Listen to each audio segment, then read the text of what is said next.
What's up, Tiger fans? Welcome back to episode 7 of The Street Speak. And as far as I'm concerned, we have a future Towson Athletic Hall of Famer sitting with us today. Benzing from the swim team. He's been killing it these last 2 years, and he's in year 3 now. So we're going to jump into everything that he brings to the table here at Towson Athletics. Brian, obviously, thanks for joining us. Thank you for having me. Yeah, so you're from Ellicott City, Maryland, and I love having local guys on here because I'm also a local guy.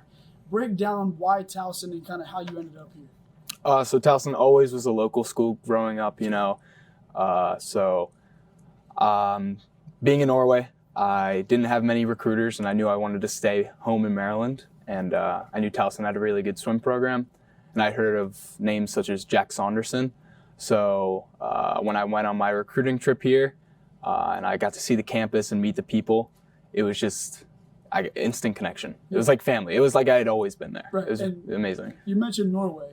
So break down kind of how you ended up going to high school in Norway and how that kind of helped your swimming career. So basically my dad works for the DOD. Long story short, he got a job at the embassy in Norway working as a liaison. Sure. So we moved to Norway. I lived there for my junior, senior year, and then I took a gap year to get recruited for swimming. Okay. And really, I didn't take swimming that seriously. I'd always swam. I think I've been swimming for 15 years, but up until then, I was like a quad sport athlete. Sure. So soccer, lacrosse, basketball, swimming. Okay. And then Norway, it kind of forced me, you get to the age you have to choose one sport. Yeah. I ended up choosing swimming. I was like, oh, I'm kind of okay at this. Let's see how far I can go with it. Yeah. And then ended up at Towson. Sure. So let's dig into that decision between picking 4 sports. Was it a coach? Was it a situation? Was it an interest? What kind of made you lean really into swimming?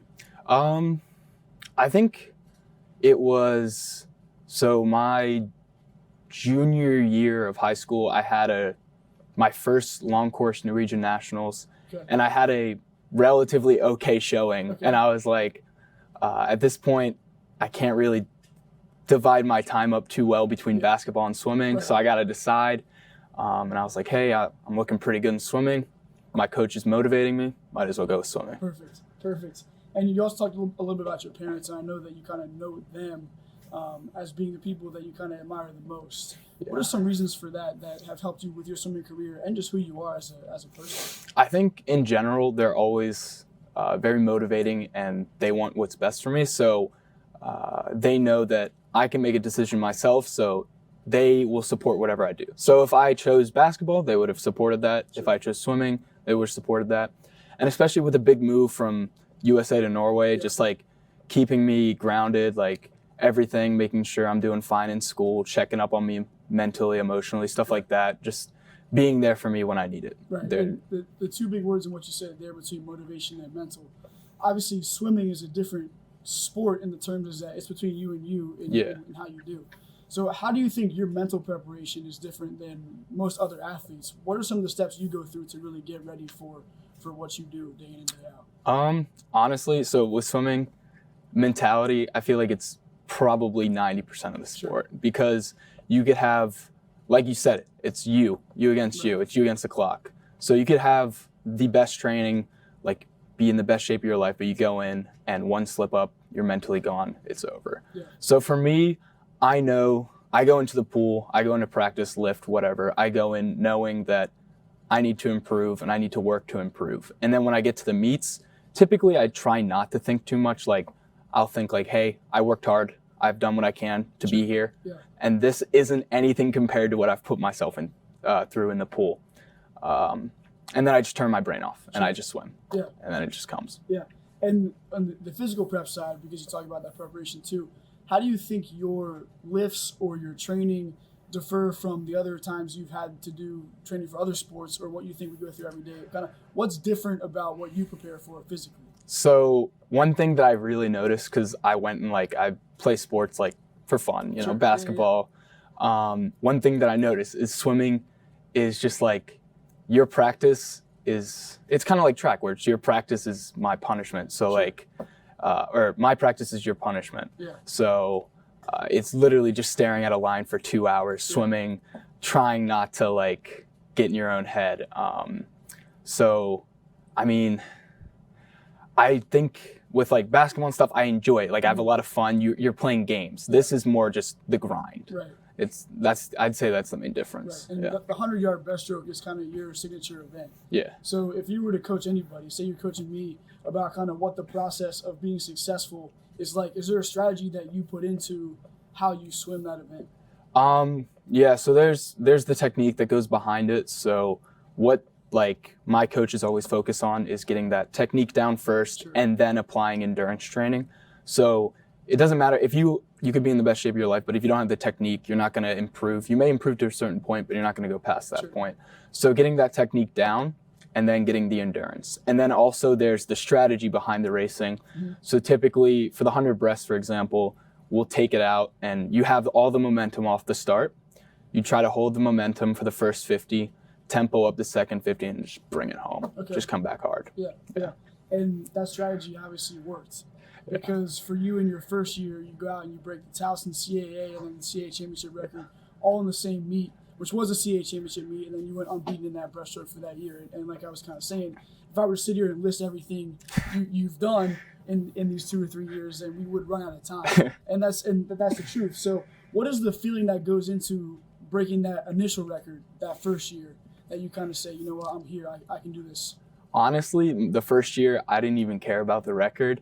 For me, it was more just putting up a time that would win it Sure. and help my team get the conference title. And it did it, so that's all that mattered to me. And then you get in the pool that next championship year.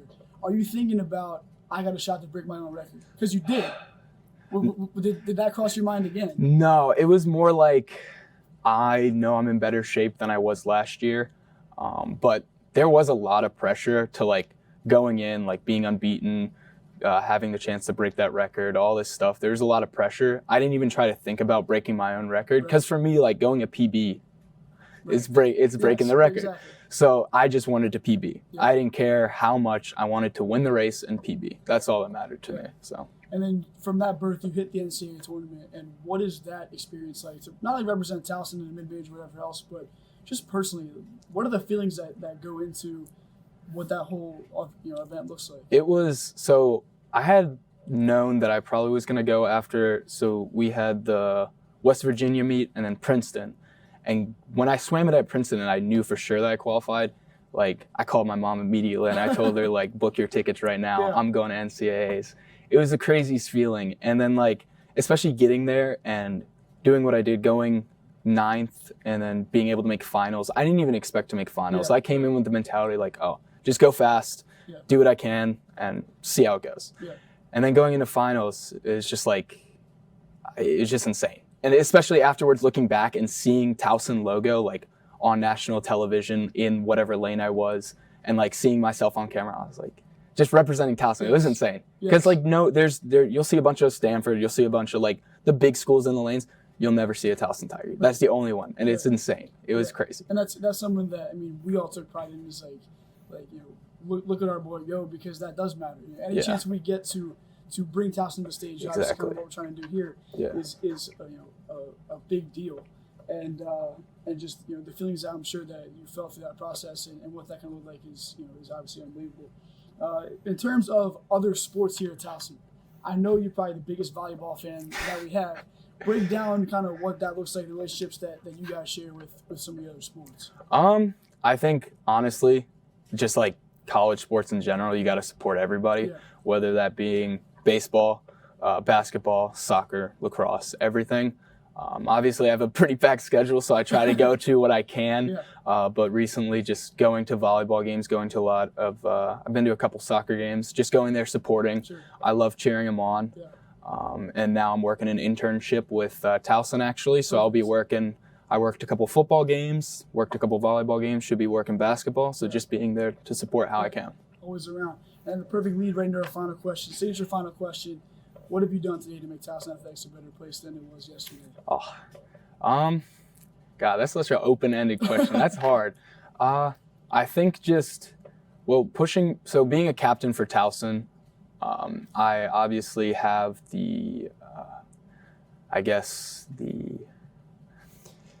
I can't find a word. Either way, I have all the freshmen and all the underclassmen looking up to me. So for me, it's just setting an example for them, making sure that I hold them accountable and just trying to push my team and push Towson to not only be the best we can, but to maybe push ourselves to the national spotlight. Yeah. And that's the truth. That's the truth.